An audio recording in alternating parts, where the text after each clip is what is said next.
Imagine someone approaches you and says, "I have a plan. Let's build a city.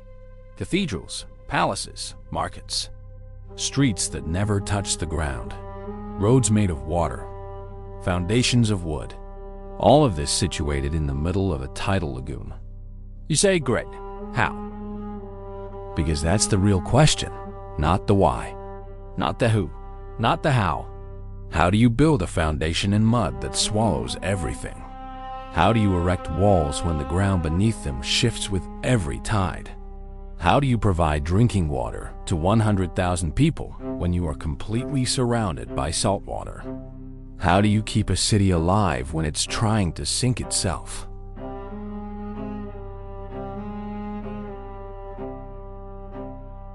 Venice should not exist, not as a village, not as a fishing town, certainly not as one of the most complex urban environments ever built by human hands.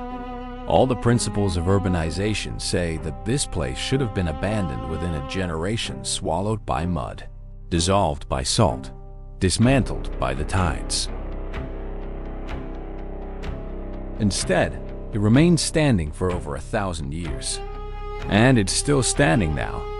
This is not primarily a story about power, politics, or empire. It is a story about engineering, about the daily, arduous, and endless problem of keeping a city alive in a place that actively tried to destroy it.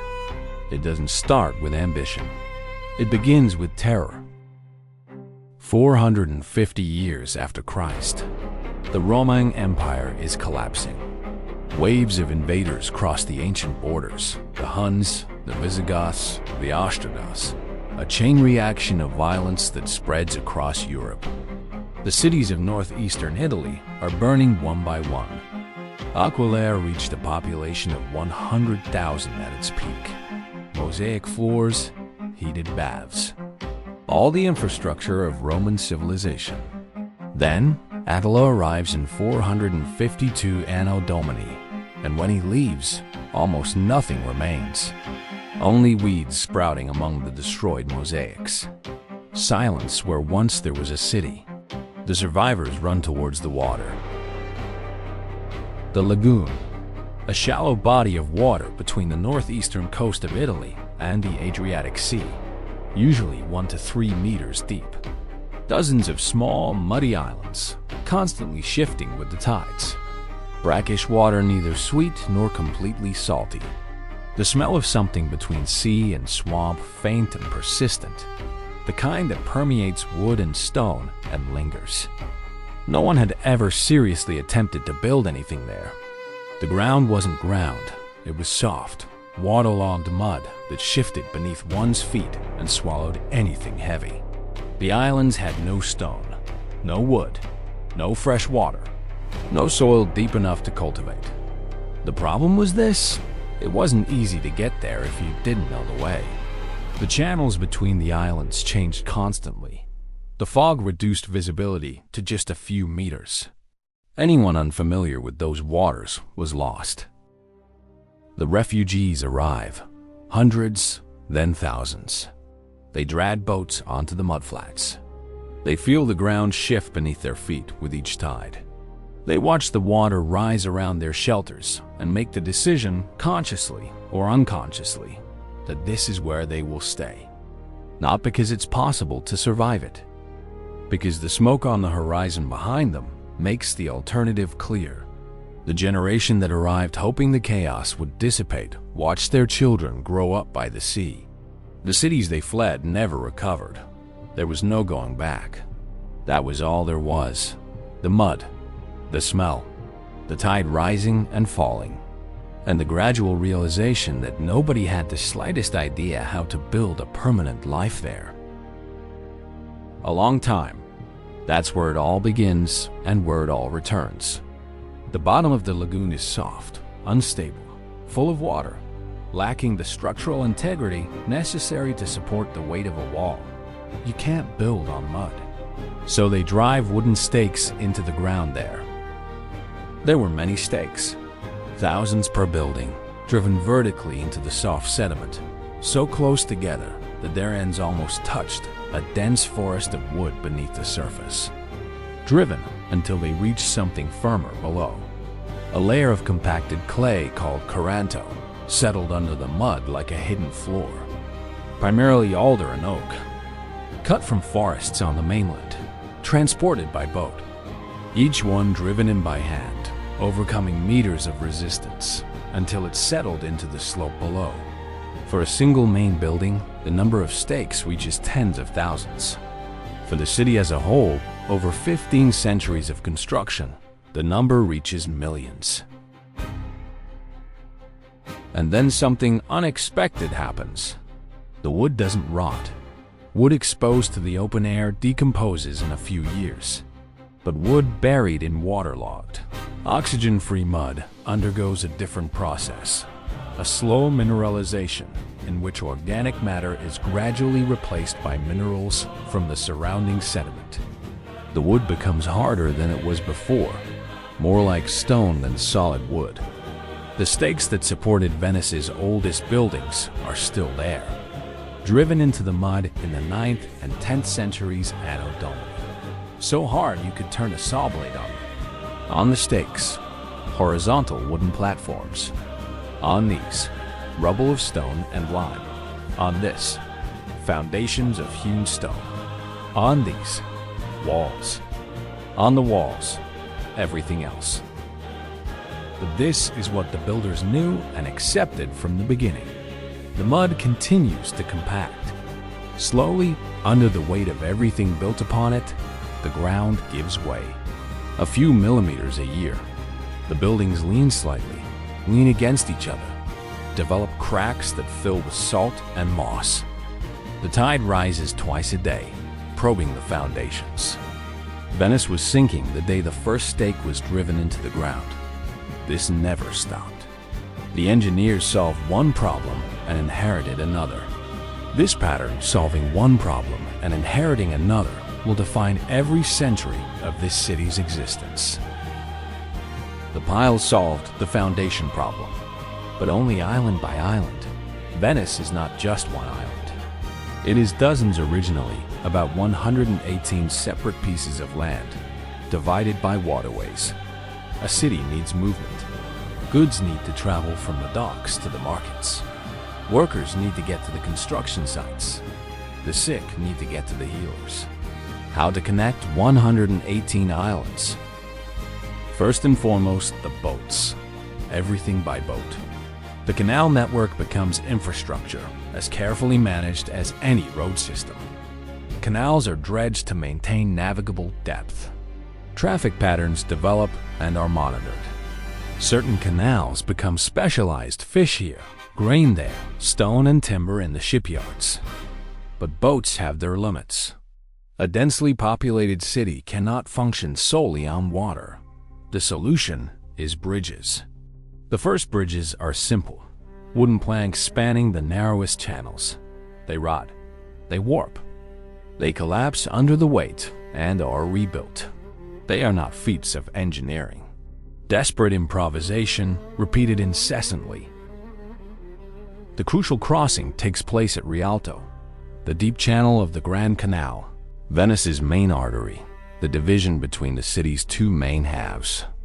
For centuries, the crossing here was made by a pontoon bridge, boats tied together with planks placed over them, which were pulled aside when larger vessels needed to pass.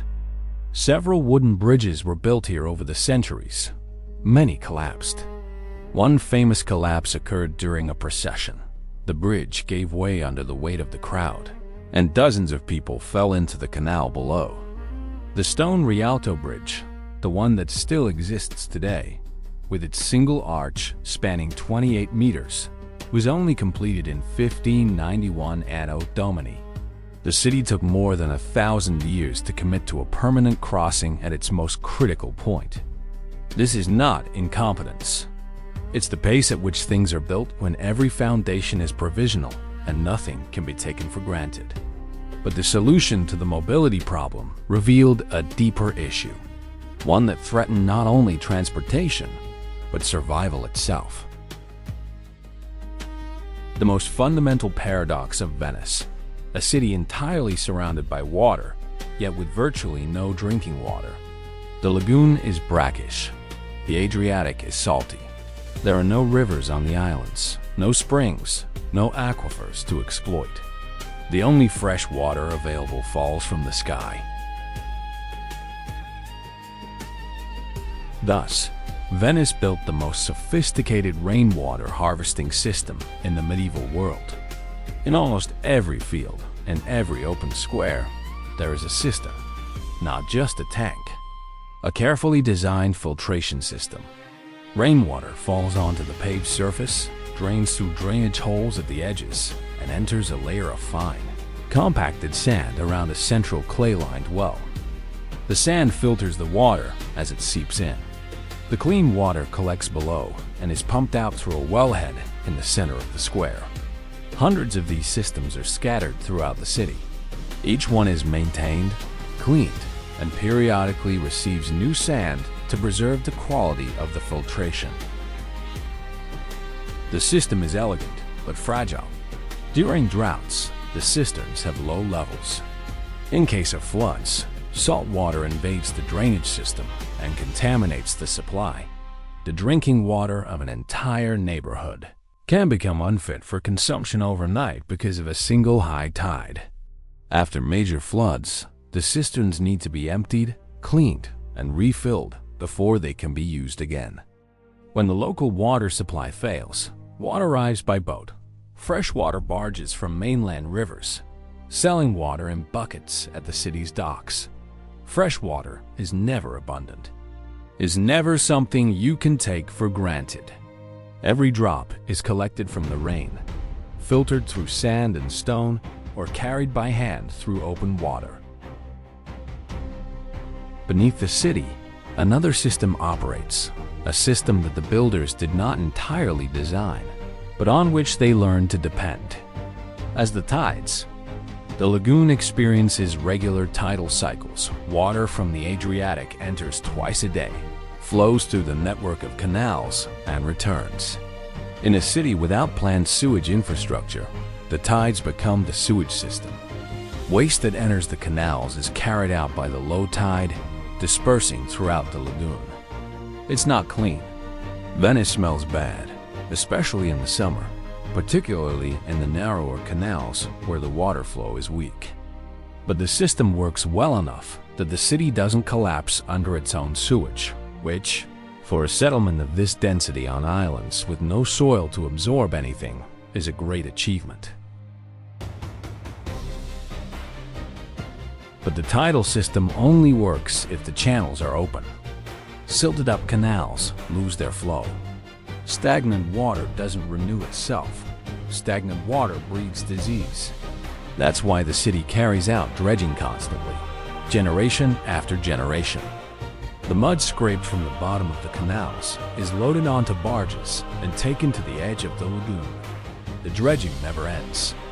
If it stops for a decade, the narrowest canals become impassable. If it stops for a generation, the city begins to suffocate. Venice is not something that was built and then existed. It is a process, a continuous act of maintenance carried out without interruption for 15 centuries. Each generation inherits the same problem, keeping the city alive for another century. The canals still needed dredging. The cisterns still needed cleaning. The rubble piles still needed checking. The city demanded attention, regardless of whether or not it had the means to provide it. Stand on the banks of the Grand Canal at dawn and watch what moves. Even before daybreak, the boats are already sailing. Flat-bottom boats carrying vegetables from farms on the mainland, arriving at the Rialto docks before the market opens. Smaller vessels carrying fish directly to the stalls on the riverbank. Delivery boats snaking through narrow side channels, their cargo bread, salt, fabric, stone for a construction project somewhere in the city carefully stacked so as not to overflow the bridges. Everything in Venice arrived by water. Every stone in every wall. Every body buried in every church. The canal is the road. The boat is the cart. The key is the loading dock. Every building with water access has a water entrance, a stone threshold, iron mooring rings, steps leading down to the canal. Goods are unloaded directly from the boat into the building. No intermediate handling, no interval between transport and destination. But the constant passage of boats through the canals creates a wake small, waves that lap at the foundations bordering the water, imperceptible in a single day. Over the centuries, this wake erodes the base of the stone foundations, corroding the wooden pilings just above the mud, the zone where anaerobic preservation ends and biological decomposition begins. Venetian builders know this. They coat the heads of the piles with stone. They build reinforced platforms along the banks of the canals to protect the foundations from wave erosion and flooding. They continually grout, shore up, raise, and reinforce. The necessary maintenance is ongoing and expensive. A cracked section of the foundation allows water to enter. The water accelerates deterioration. The deterioration alters the load distribution. The building above shifts. The shifts create cracks. The cracks allow more water to enter. Once started, the process accelerates. The engineers in Venice dedicate as much time to solving problems as they do to building new things. The city is not a fixed object. It is a dynamic system, constantly adjusted, repaired, and rebuilt. Stop the maintenance and the city begins to dissolve, not dramatically, but one softened pillar at a time. The city has always been sinking. From the moment the first stake was driven into the first island, the weight of the city has been pressing down on the soft sediment. Slowly, imperceptibly in a single year, measurably over decades. The buildings bear the evidence everywhere: doors no longer straight, floors sloping toward the water, walls with cracks marking where the settlement was uneven. For most of Venice's history, this has been managed. New constructions take into account the expected subsidence of the ground. Older buildings are inspected regularly, foundations are reinforced, and thresholds are raised as the surrounding ground settles. What disrupted this balance in the 20th century was the extraction of groundwater. The industrial facilities built on the shores of the lagoon in the 1920s and 1930s pumped fresh water from deep aquifers beneath the lagoon bed. The removal of this water reduces the internal pressure, and the sediment compresses more rapidly. The subsidence accelerates. At the same time, the sea level begins its slow global rise. The acqua cal, seasonal floods that Venetians have controlled for centuries with elevated walkways and a resigned sense of humor, is beginning to arrive more frequently. Higher, longer. According to historical record, the worst flood in history occurred on the 4th of November, 1966. The water rises almost 2 meters above sea level. The entire city is submerged. The ground floors, which house medieval frescoes, ancient wooden altarpieces, and archives that exist nowhere else, are submerged for 16 hours in water, mixed with fuel oil from ruptured heating tanks and the contents of flooded basements. The physical answer takes decades. The MOSE system, composed of 78 articulated metal barriers installed at the bottom of the lagoon's 3 entrances, works as follows. Under normal conditions, the barriers lie flat, filled with water, and invisible. When a flood is expected, compressed air is pumped into them. The barriers rise, rotating on their hinges, forming a wall at each entrance. The lagoon is then isolated from the sea. Construction begins in 2003 Anno Domini. It far exceeds the budget, far exceeds the schedule, suffers delays due to corruption investigations and engineering revisions. It becomes operational in 2020. It works. When the high water arrives, the barriers rise. The streets remain dry. But MOSE treats the symptom. The city's continued sinking, the compression of sediments beneath the pilings, the biological decomposition of the foundation wood in the vulnerable waterline zone, the erosion of the rock by salt and waves. All of this continues regardless of whether the barriers are erected or not. The engineering challenge of Venice is not solved. It is being managed, as it has always been managed, with continuous attention, continuous intervention, in a system that, left to its own devices, would slowly revert to the mud upon which it was built. It's not a victory. It's not a solution. It's an ongoing negotiation with water, renewed with each generation, that needs to be won repeatedly. The closing. Go back to the beginning. Soft mud at the water's edge. The smell of salt and decay. A flat horizon disappearing into the mist. People who have lost everything, dragging boats to islands that barely support their weight, feeling the ground shift beneath their feet with each tide. No tools for building on water. No tradition of pile foundations. No knowledge of tidal hydraulics, canal maintenance, or rainwater filtration. No stone, no wood, no fresh water. No written reason in the logic of human settlement that would have claimed this was possible. The problem lay precisely with him. What followed was one of the longest continuous acts of engineering in human history. Millions of stakes driven into the mud, slowly petrifying in the anaerobic darkness beneath the city. Cisterns under each square, filtering rainwater through the sand.